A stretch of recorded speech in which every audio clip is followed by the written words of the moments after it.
0, 1, 2, 3. Let's get started.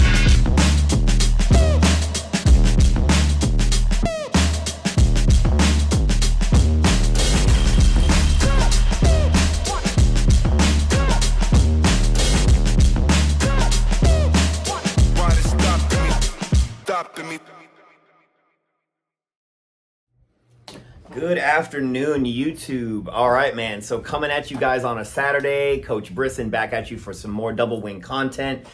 So, first of all, before I start, I want to make sure I thank all the new subscribers to my channel, man. My channel's been really blowing up, doing more videos, getting into the algorithm, staying more active and doing a lot of double wing stuff for you guys. I really appreciate all the new subscribers. All my old subscribers, I really appreciate you guys. And I have one subscriber out there. She knows who she is. I really appreciate her for everything she's done in my life.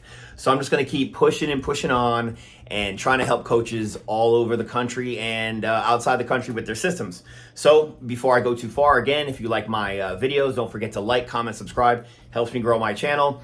If you're interested in anything you see here, my entire offensive system and pretty much everything I've learned over 14 years of running the double wing is available for purchase. So if you're interested in that, I offer my full playbook and a full install manual, over 100 pages. So if you're interested in that, don't forget to hit me up at westcoastload@yahoo.com or just mention it in the comments and we can, exchange information there.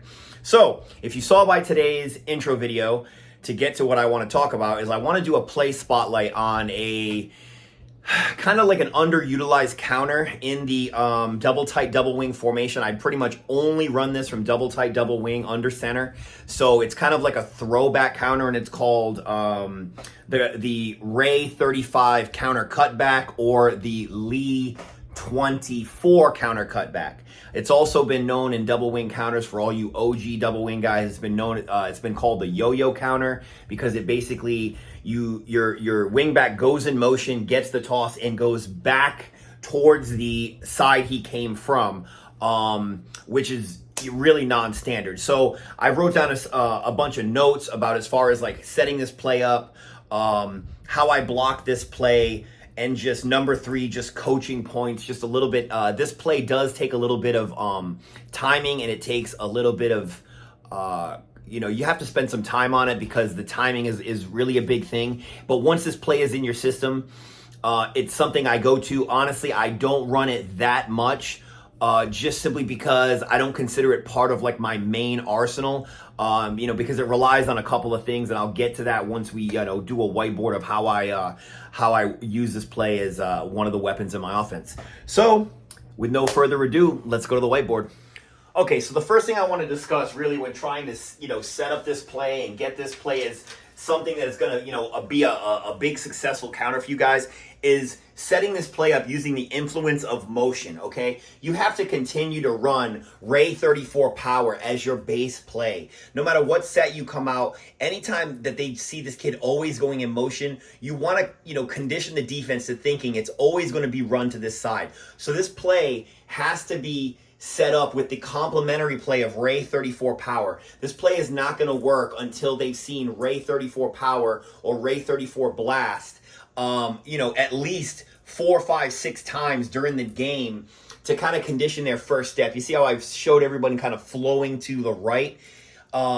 Because that's obviously going to be they're flowing the wrong way. But you use motion on every play to influence that. I've also circled their defensive end because on a play like this, you kind of want to, if you're going to call this, you want to know what this play side defensive end is doing when you run 34 power. Okay, because essentially you kind of, if he's freezing in his steps, if he just stands there and he refuses to come upfield because he's been getting kicked out all game by your fullback, let's say your fullback's just been beating this kid up and he stands there, it's a perfect time to use Ray 35 counter cutback. Okay, so now number 2, I'm going to basically show you guys how I block this. Now on play side, it's pretty simple because on the play side, I'm using Good God. So my center is always blocking mama, man on, man away. So this is his guy. This is his guy. Hit that again. So this is his guy here. Okay. This guy's blocking gap on down. The called man is to the 5 man, which is right here. So this guy's blocking gap on down. So he's got a down block here. This guy's blocking good. So he's gap on, outside gap down. He goes gap no, on, yes. Here's your kingpin. He's one side outside, one guy outside the at man. He's blocking gap down backer. So you got a double here. Okay. So now what's critical about this play and what I love about this play, how I block this on the play side, is that you have an extra, you get an extra blocker at the point of attack by using your quarterback to kick out the defensive end. Literally, this play has just, I think, more blockers than actual power. I'm not sure how it works out at the end because I'll show you. You have some options on how you want to block it on the backside. But me personally, if you've seen from all my videos, I bring the house every single time. So I'll just go ahead and show you that right now. So essentially what my quarterback does is my quarterback opens up to basically, I'd say 8 o'clock right here. And he just soft tosses it right to the wing back going in motion, and then he comes straight down the pipe, okay, to kick this defensive end out. If this defensive end streams way into the backfield, then he just changes his aiming point and he takes the defensive end right out of the play, okay? Because this kid will be used to chasing. If you've been running a lot of 34 power, this kid's gonna chase, and the quarterback is in perfect position to kick out the defensive end. It's going to give you an extra player at the point of attack, and I'll explain why. Your fullback on power is always kicking the defensive end out, and the quarterback tosses and leads through the hole. You know, some teams don't like to toss and lead through the hole. I do. Some teams don't. But on backside, what I do is, since I bring the house, I bring I'll have my guard pulling. He comes up and he runs inside out. Sorry, outside in. My fullback will take a quick bucket step right for timing. He will come in and he will just he's looking for backers. Okay? This guy's gonna fast inside reach, make sure no one gets in this gap from my pullers. I gate pull, so my backside tight end is gonna come screaming out, no bucket step. He's going to block inside out. Okay? And then I will even bring my wing back. Okay, my wing back is going to take a big kind of like an opening bucket step, and then he's just going to follow these guys, and he's just looking go to safety. Okay.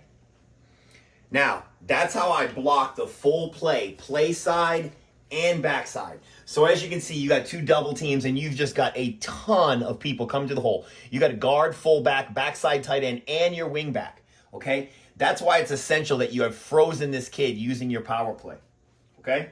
Again, you have options on this play, okay? If you want to use this, if you want to run this as you could run this as Ray 35 counter cutback go, which would mean guard only. You could run guard and you could pull backside guard and tackle and cut to the B to C gap with your tight end, and still bring your wing back. If this kid right here is a hard charger over here, you can hold your wing back. Or you could have your tight end take him and the wingback does lead. You have a couple of options. But me, I set this play up with power, so I bring the house. Now, third coaching point of this play. Whoop, let me just fix this for a second. Third coaching point for this play is going to be where the motion reverses and how it reverses, okay? They call this the yo-yo counter, but the yo-yo has to snap back, and you can't be tap dancing in the backfield at all, okay? So what I typically tell my kid is basically, as soon as you go in motion and you get this toss, you are to go no further than to center line, this would be center line, okay? I want them to basically plant both their feet by the time they hit center line, and both their feet need to be pointed to where they are going, okay? And that is right back down Main Street, following all of those people, Okay, just look for a hole. Now, again, there is no dilly-dallying in the backfield. If you notice from my videos, I'll play another couple of videos here in a couple of seconds on just, you know, how I execute this play. I mean, you saw it in the intro video, but essentially you have to have your running backs do not hesitate in the backfield. They have to plant both their feet and immediately reverse direction. I'll just go ahead and show you a little 3-play series of how I set this up with power and then how I come back for counter cutback. So we'll go to that right now.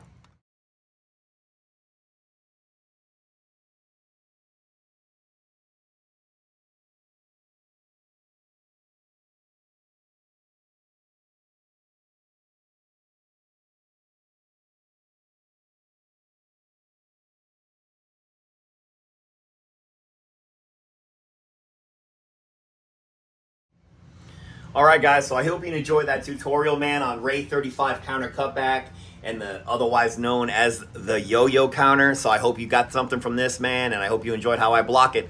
Don't forget, if you want information on this or any other thing that you've seen on my YouTube channel, don't hesitate to email me at westcoastload.com. Thank you. Bye.